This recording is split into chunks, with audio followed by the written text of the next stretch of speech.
그릇에 뿌렸느니라. 율법을 따라 거의 모든 물건이 피로써 정결하게 되나니 피 흐름이 없은즉 사함이 없느니라. 아멘. 할렐루야. 아멘. 하나님께서 오늘도 우리와 함께 하시며 은혜를 부어주시고 축복해 주십니다. 아멘. 성경은 우리 크게 두 가지로 나눕니다. 구약과 신약 이렇게 나눠져 있습니다. 구약은 옛 언약, 옛날 약속을 말하고, 신약은 새 언약, 새로운 약속을 말합니다. 과거의 약속은 율법적인 겁니다. 그래서 완전한 속죄가 불가능합니다. 그래서 그리스도께서 그 불완전한 그 속죄를 완성시키기 위해서 십자가의 고난을 당하시고 십자가에서 피 흘려 돌아가신 겁니다. 그런데 많은 철학자들이나 사상가들이 혹은 예수님을 부정하는 많은 사람들이 이 십자가의 사건은 비윤리적이고 합리적이지 않다, 비합리적이다라고 말을 합니다. 비판합니다. 좀 심하게 비난하기도 합니다. 하지만 만약 윤리적이고 합리적인 것만을 따른다면은 이 땅에는 구원받을 수 있는 사람이 단 한 사람도 없을 것입니다. 하나님께서는 우리 예수님을 통해서 영원한 피의 약속을 준비하신 겁니다. 피로 속죄받고 피로 죄사함을 얻는 그 전통을 주셔서 그것을 통해 예수님의 사건을 준비하셨다는 겁니다. 오늘은 이 피로 얻는 죄사함에 대해 이야기하면서 그 피의 약속에 대해서 이야기하면서 함께 하나님의 은혜를 받고자 합니다. 앞서 7절에 보면은, 우리 지난주에 읽었던 7절에 보면 대제사장이 지성소에 들어가는 법도에 대해서 아주 간략하게 설명하고 있습니다. 그리고 이어서 오늘 본문 11절 12절과 비교하면서 피로 영원한 속죄를 이루고 우리 예수님께서 단번에 성소에 들어가셨다고 오늘 말씀에서 선포합니다. 우리 11절 12절 말씀을 우리 같이 한번 읽어보도록 하겠습니다. 같이 읽습니다. 시작.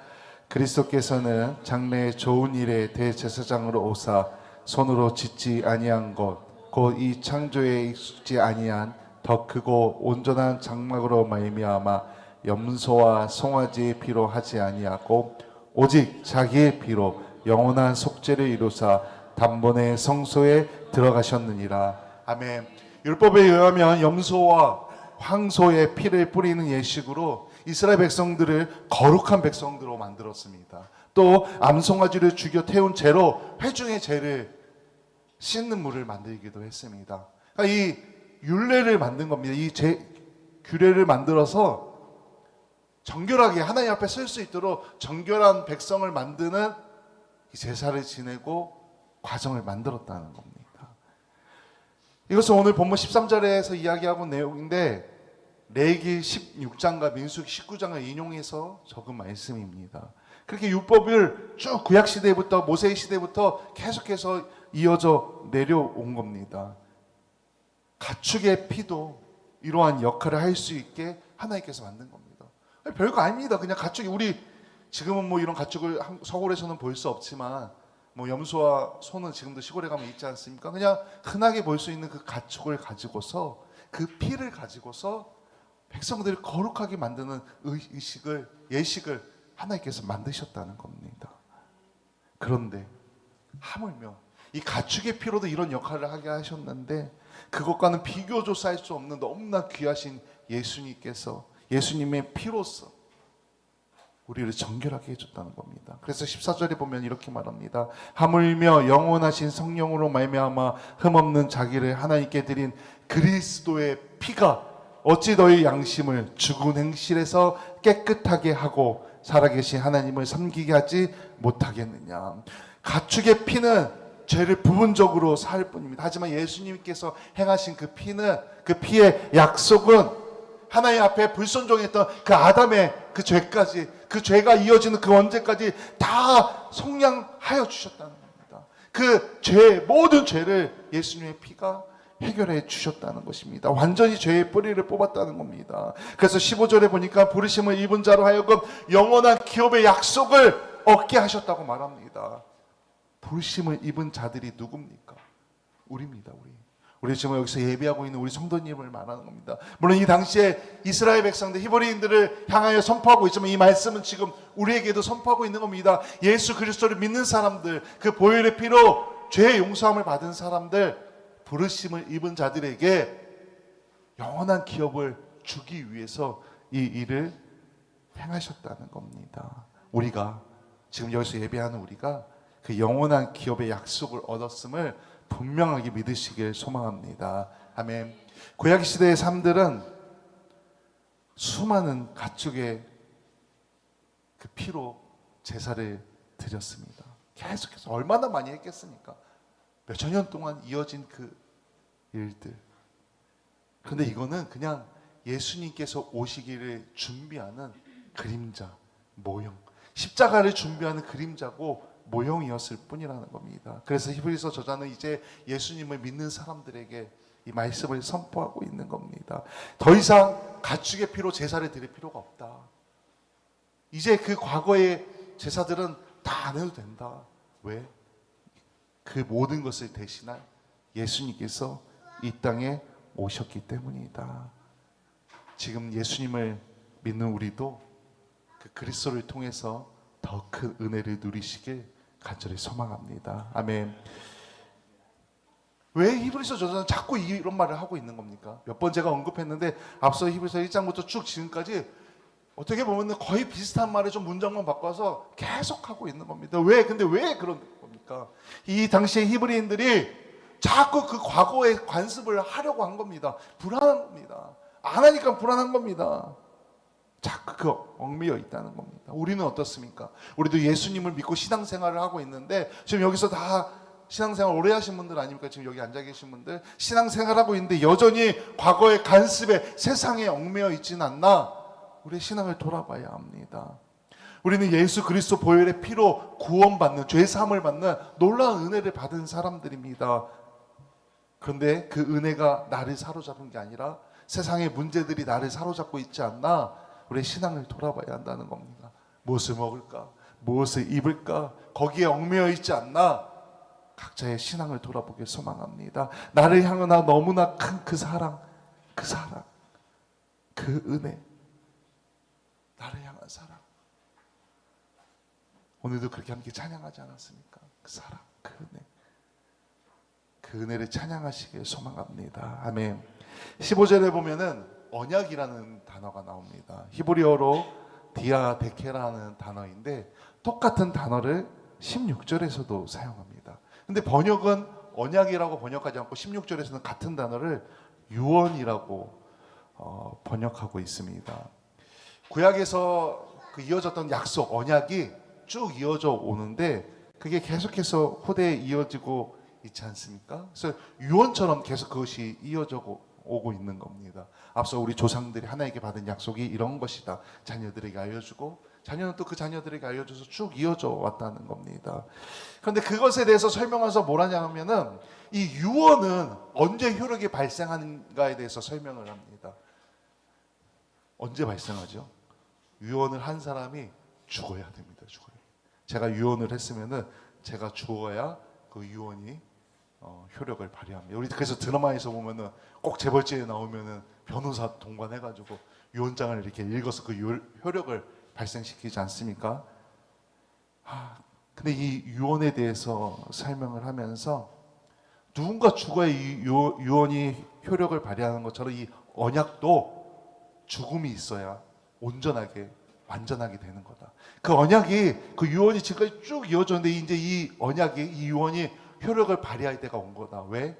그 유언한 그 언약을 주신 주님께서 우리를 위해 죽으셨기 때문에. 이 사실을 알아야 한다는 겁니다. 이 사실을. 죽음이 있어야 이 언약도 완성된 거다.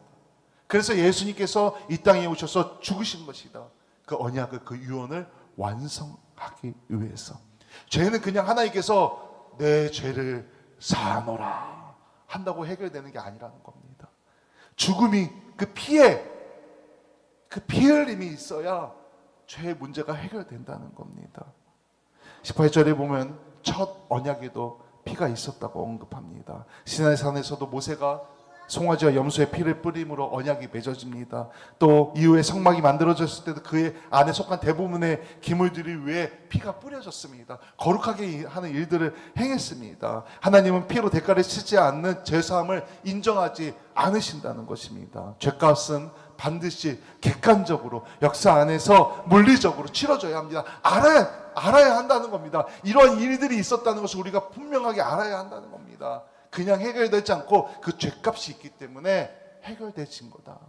그 언약이 완성되어진 거다라는 겁니다.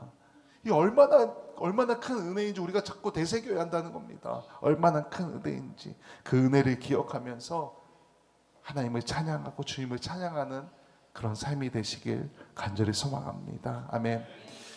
우리가 한번 생각해 봐야 됩니다. 우리 오늘 권사님께서 기도해 주실 때도 처음에 시작하실 때 전지전능하신 하나님 이렇게 우리 선포하지 않았습니까? 한번 생각해 보십시오. 하나님께서 죄의 문제를 해결할 때 가장 쉽고 가장 빠른 방법이 무엇일까? 무엇이겠습니까? 싹 뒤엎으면 됩니다. 그냥 다 죽이고 다시 시작하면 됩니다. 전지전능하신 분인데 세상을 말로 창조하시고 지금도 우주 만물을 통치하신다고 우리가 선포하는데 한번 생각해 보십시오. 하나님께 가장 쉬운 방법, 죄의 문제를 해결하는, 다 없애면 됩니다. 다시 시작하면 됩니다. 하나님 하실 수 있는 분입니다. 그런데 왜 하나님께서 그거를 참으시고 수천 년 동안 방법을 만들고 예수님을 이 땅에 보내시고 그것을 피 흘리게 하시고 왜 이런 사건들을, 이런 일들을 행하셨는지 그 이유를 우리가 알아야 합니다. 그건 나를 너무나 사랑하기 때문에 그런 겁니다. 우리의 성도님들을 너무나 사랑하셨기 때문에 이 일을 행하신 겁니다. 인간들을 너무나 하나님께서 사랑하시니까 그 인간들이 죽어 그 영혼이 하나님 나라에 들어오기를 원하기 때문에 하나님께서 이런 방법들을 만든 겁니다. 인간들이 그 죄가 해결되어지고 하나님 나라에 들어올 수 있도록 그 사랑을 몸소 이렇게 오랫동안 방법들을 만들어서 우리에게 알려주시고 보여주셨다는 것입니다. 그래서 믿는 자들은 죄 사함을 받고 하나님 나라에 들어갈 수 있도록 우리를 너무나 사랑하셔서 예수님을 제물로 내어주셨다는 거예요. 그런데 예수님께서 어떻게 돌아가셨습니까? 우리 성경 이 부활절만 되면은 또 종료주일 고난주간만 되면 이런 이야기 얼마나 많이 해서 우리 머릿속에 있지 않습니까? 조롱당하시고 채찍에 맞으시고 십자가에 못 박혀 들어가시고 가시멸관을 쓰시고 어떤 재물보다도 더 비참하셨고 더 억울했습니다. 그렇게 재물이 되신 겁니다. 하지만 그 은혜 때문에 우리가 죄사함을 받았습니다. 우리 대신 죄값을 예수님께서 치러셨다는 겁니다. 그리스도의 희생으로 완성된 피의 약속입니다. 그 약속은 이미 오래전에 있었는데 그 약속의 불완전함이 율법 가운데 있긴 했지만 그래서 하나님께서 그것을 주셨지만 이제는 예수님을 통해 그것이 완성되었다는 겁니다. 그 약속이, 그 언약이, 그 유언이 효력을 발휘했다는 겁니다. 그래서 믿는 사람들은 다 구원받는다고 그렇게 얘기해 준 겁니다. 이 사실을 매일매일 기억하면서 감사하고 찬양하며 예배 드리시길 소망합니다. 아멘. 우리가 이 사랑을 안다면 말씀에 순종할 수밖에 없습니다. 이 사랑을 안다면 기도할 수밖에 없습니다. 우리의 삶이 복음에 사로잡힐 수밖에 없다는 것입니다. 아멘. 그 은혜를 기억하며 주님과